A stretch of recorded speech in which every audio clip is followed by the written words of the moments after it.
A Escritura é a palavra de Deus. O Natal não é uma festa cristã. Uma breve exposição da Escritura sobre o tema.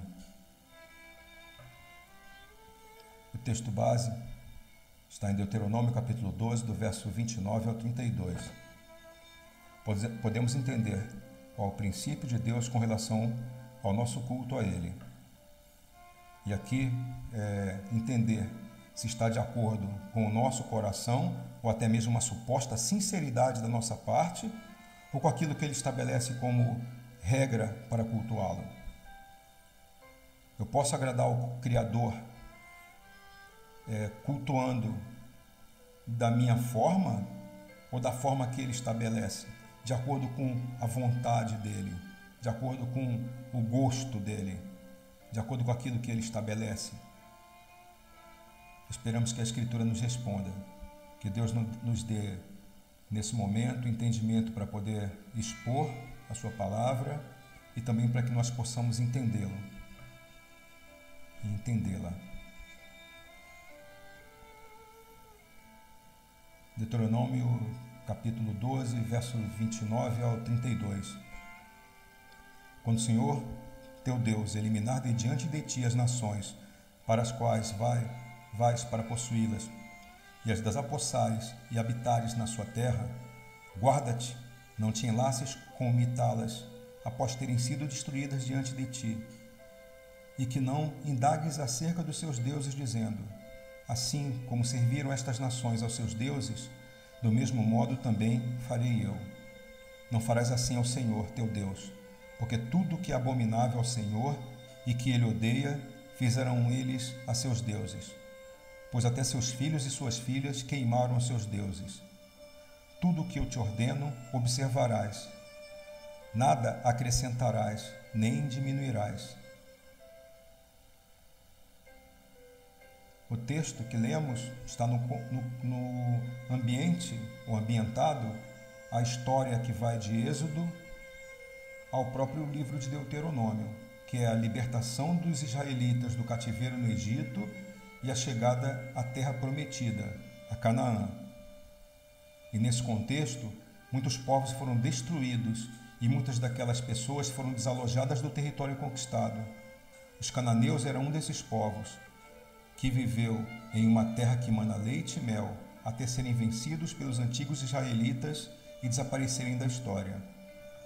O território que era ocupado pelos cananeus corresponde hoje a partes do Líbano, de Israel, da Jordânia e da Síria.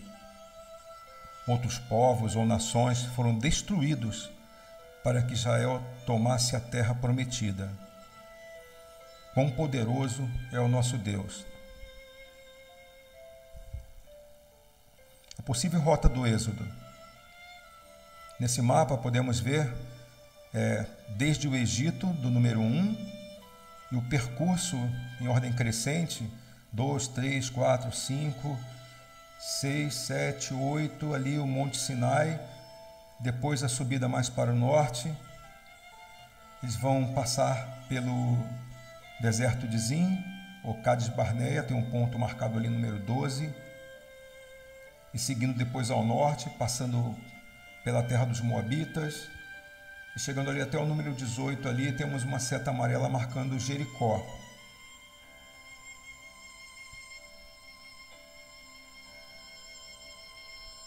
O que diz a Bíblia de uma das versões aprovadas por Roma? A Bíblia de Jerusalém, nova edição, revista e ampliada.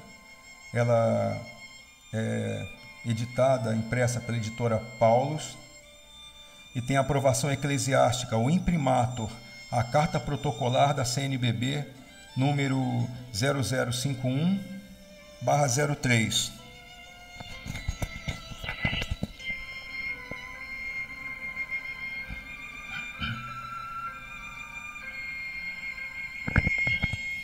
Assim diz o texto: quando Yahvé teu Deus houver destruído as nações para onde te diriges, para te apoderares delas e as tiveres conquistado e habitares em suas terras, fica atento a ti mesmo. Não te deixes seduzir, não vais seguir o que ele havia exterminado da tua frente. Não procures pelos seus deuses, dizendo: como estas nações serviram os seus deuses? Vou fazer o mesmo. Não procederás deste modo para com Yahvé, teu Deus, pois elas faziam que a seus deuses tudo o que é abominação para Yahvé, tudo o que ele detesta, por seus deuses chegaram até a queimar os próprios filhos e filhas. Cuidareis de pôr em prática tudo o que vos ordeno, nada acrescentarás e nada tirarás. Devemos ser tão rigorosos com relação ao Natal. A palavra de Deus nos diz, na primeira carta de Pedro, capítulo 4, versos 17 e 18: porque a ocasião de começar o juízo pela casa de Deus é chegada. Ora, se primeiro vem por nós, qual será o fim daqueles que não obedecem ao Evangelho de Deus? E, se é com dificuldade que o justo é salvo, onde vai comparecer o ímpio? Sim, o pecador. Percebemos aqui a preocupação de Deus conosco, através da sua palavra, de nos revelar sobre essa situação, já nos alertando sobre o juízo começar por nós, pela igreja, e que é chegada.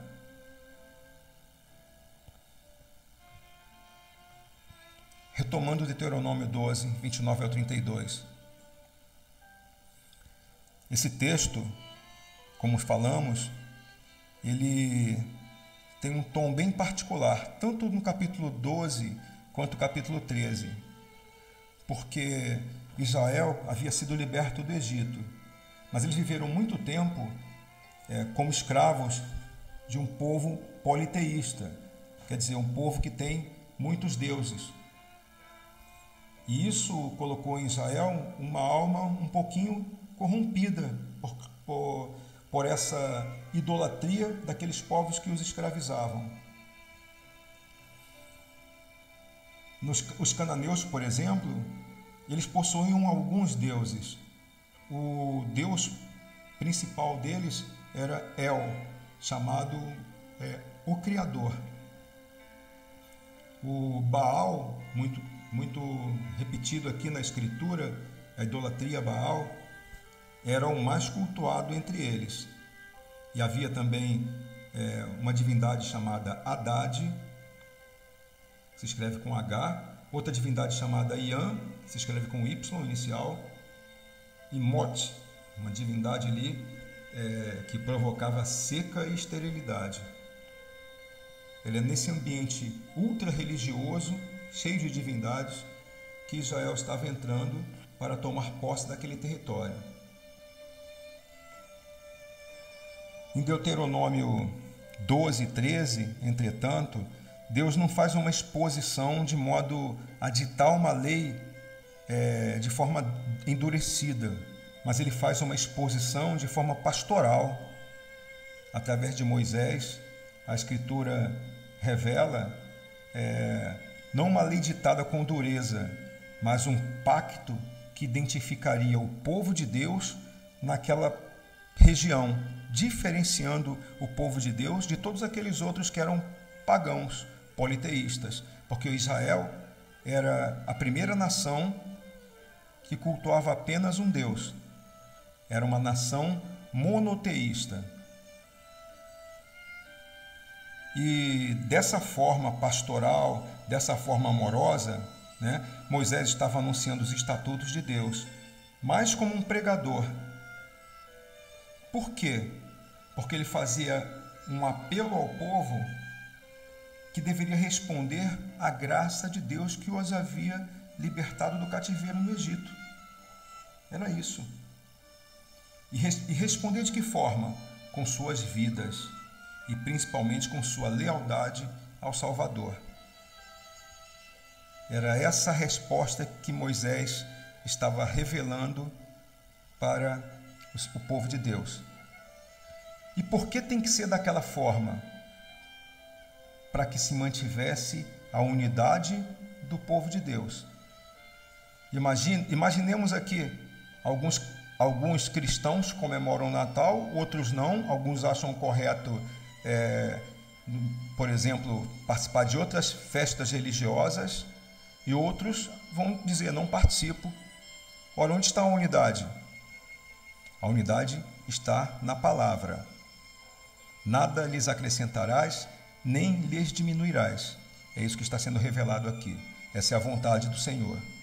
E na vontade do Senhor, de Gênesis a Apocalipse, não aparece uma vez sequer a ideia, a noção ou uma representação ou ordenança de culto ao Senhor Jesus pelo dia do seu nascimento. Se pegarmos o Evangelho, não há uma passagem sequer em que a data do nascimento do Senhor ela é relembrada. Alguém poderá dizer, não, mas os magos do Oriente foram até lá e houve uma manifestação da natureza para aquele dia, verdade. Mas os magos do Oriente não voltaram no segundo ano, não voltaram no terceiro ano. Não houve posteriormente qualquer registro, já que não deveria acontecer, mas não houve qualquer registro posteriormente de uma lembrança do natalício de Deus, ou do natalício do Senhor Jesus. Não houve posteriormente uma data sequer, mesmo após a sua ascensão ao céu, a crucifixão e sua ascensão, de relembrança do nascimento do Senhor.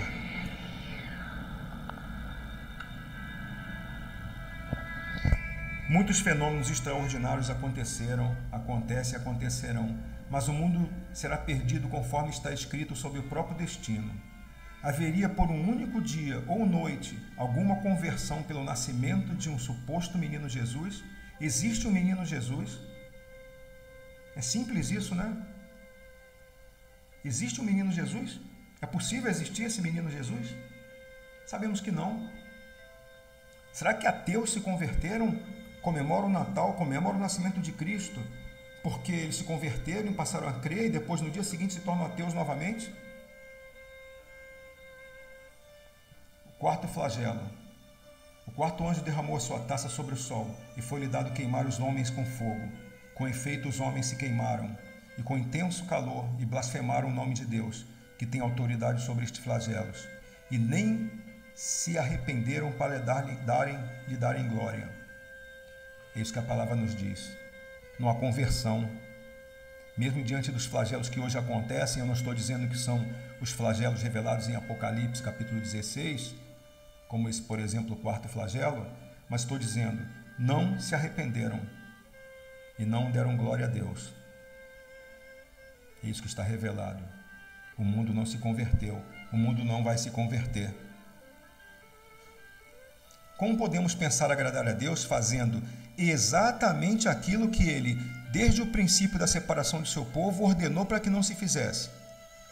Haveria ingenuidade ou inocência nisso? A humanidade inteira se converteu da idolatria e do ateísmo por um momento, um dia. Sabemos que não. A resposta é não.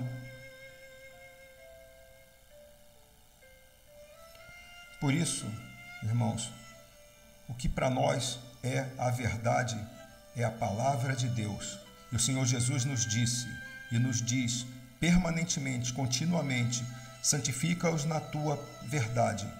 Separa-os. Em Deuteronômio 12, do verso 29 ao 32, Deus está fazendo uma separação pela sua palavra. Ele separou, vocês vão cultuar dessa forma aqui. Não é da forma que o mundo cultua. Não é conforme o sol era cultuado. Não é conforme Baal era cultuado. Eu não tenho essa liberdade. Santifica-os na tua verdade. Separa-os. A tua palavra é a verdade.